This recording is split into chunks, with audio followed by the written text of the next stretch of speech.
Folks, welcome back to another episode of We Report on T-minus 8 days till Magic's 30th event. Today, I just want to let everybody know, yes, I did sell one share of Hasbro to pay for this high-end haircut. Had to use 2 coupons to take out a payment plan over 6 months, but we are here. We are still moving forward, ladies and gentlemen. And today is another Magic 30th anniversary. We have a very, again, this whole thing is so weird. So now we have a Magic 30th anniversary MOX Jet that was on eBay, and it just ended after many days and could not even sell for $1,000 for $9.99. So that's a very interesting turning point, because we were all under the impression that originally from Kid Icarus there, he had some shady bidders and he wasn't sure what was going on, and there was a graded MOX Pearl, the cheapest of the MOXes, Moxins, and the Pearl was bid up to over $3,000. Now, a couple things to go through in this video. Number one, the newer the card, the less the premium for the grade would be. So, because again, new cards, there are a lot of near mint to mint packed fresh cards. So when you open a pack of Magic 30th, and go fuck yourself afterwards, because you bought that, if you open that and you get a, super mega blacker Lotus, most of those black Lotuses, Lotusi, are going to be a near mint to mint. It's not going to be the same concept of an original old school ABU card or even a collector edition card from the 90s, because those were all played. They weren't card sleeves. So organic wear and tear, organic demand, and the amount of those left in mint condition is very low compared to the overall card pool size. So on new products like this, all of them are going to be near mint to mint. Therefore, the premium on a ABU Power 9 is very high compared to played. Well, on a new card, you shouldn't see an extreme price discrepancy, because the pool of all of the supply should be in relatively the same condition. It's a very different concept. Now, so it remains to be the $3,000 MOX Pearl that, as Kid Icarus has confirmed already, didn't sell and shady bidding, it was canceled. He's waiting for everything to happen. Good on him. Now, the next thing is we have a regular MOX Jet that couldn't even sell and couldn't even get a buyer for $9.99, under $1,000. So this is very interesting. So, what is going on? How do you value these things? In my opinion, if a gem mint pack super fresh 90s collector's edition MOX Jet is what, $600 to $800 range? I don't know. On eBay, probably something like that. There's no way a brand new printed version, which, as we all agree, doesn't even look like the original. It's way uglier than the original. It doesn't have the original font, the framework, the tap symbols there. It doesn't, you put them side by side, they don't even look the same, even if you have the retro frame. So, but on these regular, non-retro frames, there's no way these things can sell for $1,000 to $3,000. And again, maybe I'm proven wrong, and maybe just out of the ground, this big alien pops up and buys all the Magic 30th and it sells out like we all expect to happen. This is crazy, because we are in this situation that everybody's, including me, is saying, we all know Magic 30th is going to launch, it's going to sell out immediately, all the suits in the Ivory Tower are going to be like, that's what we all expect to happen.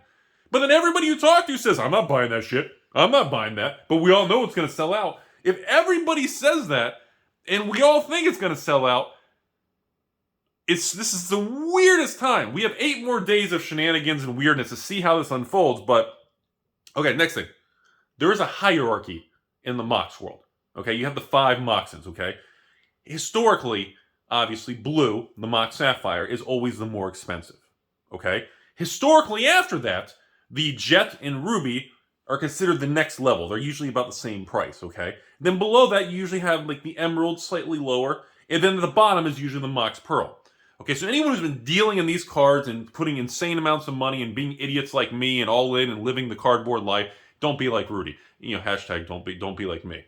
That's the hierarchy of the 5 MOXins, okay? The color chart of value is always valued Sapphire Blue the highest, and then of course Jet and Ruby is second, and of course the white one is always deemed the weakest and crappiest, and of course Emerald is kind of in the middle there, right below. So that's again the thing. So if the Pearl was originally bid up to $3,000 with shadiness, and everybody kind of thinks it was, some bad bidders or fake wizards PR. Nobody knows.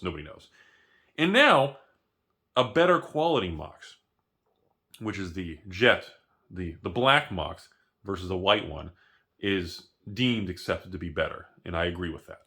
So if that couldn't even get a bid for $9.99, that gets like the Matrix Keanu Reeves. Hold on. Ready? Here it comes. Whoa. That gets a whoa. That gets a whoa. And now this is where the plot thickens. As of the filming of this video, there's actually a MOX Ruby 30th anniversary on eBay right now that already has bidding over $1,000. So again, this whole thing is so damn murky to try to distinguish the value of what's what. The best piece of advice I can tell everybody, just like every other pre-order, every other sealed product in history, is we need to take Blake and Mark Rosewater's advice. We need to channel our inner spirit of the reserve list. Tell Blake thank you for reminding us to not buy all the products, his words and Wizard's advice to us, and to remind ourselves of the Rudy advice, which is never take single card pre-order prices very seriously, because once that supply hits the market and everybody who claims is not going to buy it, you all end up buying it anyways, and it sells out immediately. I still believe most people buying this product during this holidays in this economic situation are not going to be able to float the cost of this. They're going to have to flip or sell on their credit card before they get the bill going into the holidays. Again, friendly reminder, 36 packs of Magic Anniversary is equivalent to about $9,000 plus tax. So for a 36 pack equivalent booster box, if you want 36 packs of this, it's $10,000 with shipping and taxes for most people. Maybe $9,800 to $10,200, depending on your exact tax rate and your location. So $10,000 is a 36 pack box for this. And there is, I can tell you all, with a pretty high degree of certainty, most people in the end of 2022, we are 11 months in to this bear market, with crypto dropping, real estate's now dropping, stocks overall, I think the S&P is still negative 10 to 20% for the year, and of course collectibles being down on average between 10 and 60, 70% depending. Collectibles have a very wide degree range depending on what sealed versus singles, what card game you're looking at, but overall it is continuing to be a negative year that we're all just trying to swim through the murk, and we're trying to make it to 2023. Remember, folks, do not over leverage. Bear markets and negativity can outlast your solvency. Do not over leverage. Don't say, Rudy, this stuff's been going down for a year straight.